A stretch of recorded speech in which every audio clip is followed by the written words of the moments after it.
This is all outrageous stuff, and the American people see it unfolding before their very eyes. And they know that Donald Trump and Republicans have not been serious about doing what is necessary to enact a spending agreement that actually improves the quality of life of hardworking American taxpayers. Alleviate all the impacts, and then we need to dive head into solving this healthcare crisis. All hands on deck.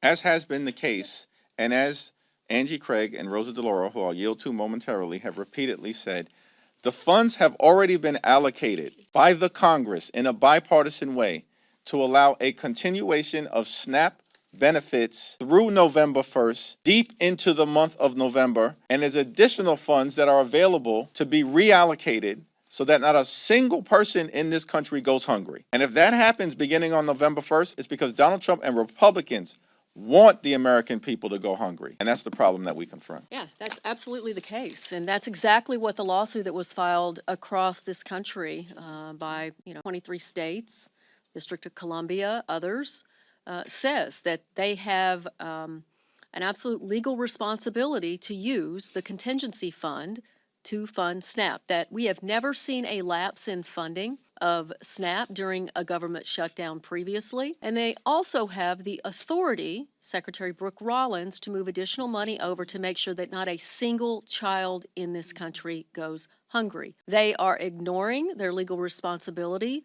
They are ignoring the moral clarity that we have, that there is no way we should be allowing seniors and veterans and children to go hungry in this country. And where are they? The president is in Japan trying to get people to buy foreign cars. Last week, he was trying to get people to buy Argentine beef. This is not an America First administration.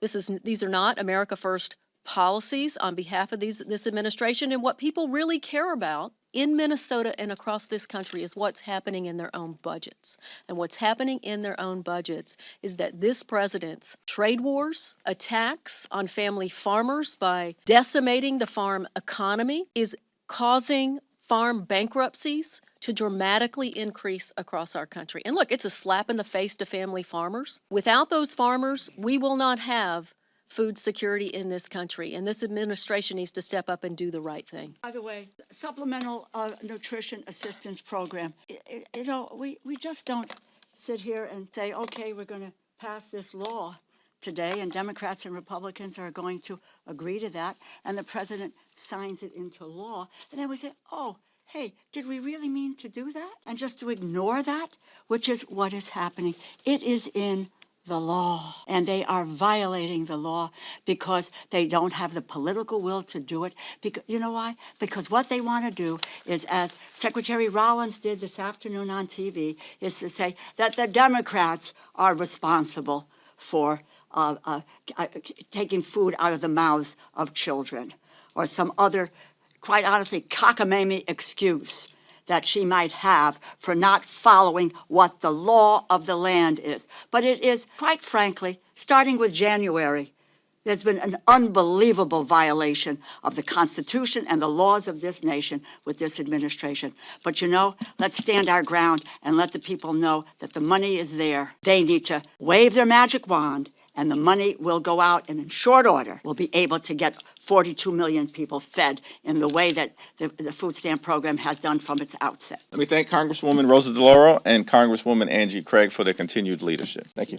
Thank you. Although they do blame Democrats for funding health, who they call illegal, do you think there's going to be any flexibility for them in meeting with them to address this issue, given they've talked about it? The Republicans passed their one big ugly bill in July, and that bill hurts everyday Americans to reward their billionaire donors. And in that bill, they enacted the largest cut to Medicaid in American history. Hospitals, nursing homes, and community-based health centers are closing all across the country, including in Louisiana, because of what Mike Johnson and Republicans did in that one big ugly bill. And at the same time, they cut SNAP benefits by $186 billion. Donald Trump and Republicans literally ripped food from the mouths of hungry children, seniors, families, and veterans in order to reward their billionaire donors.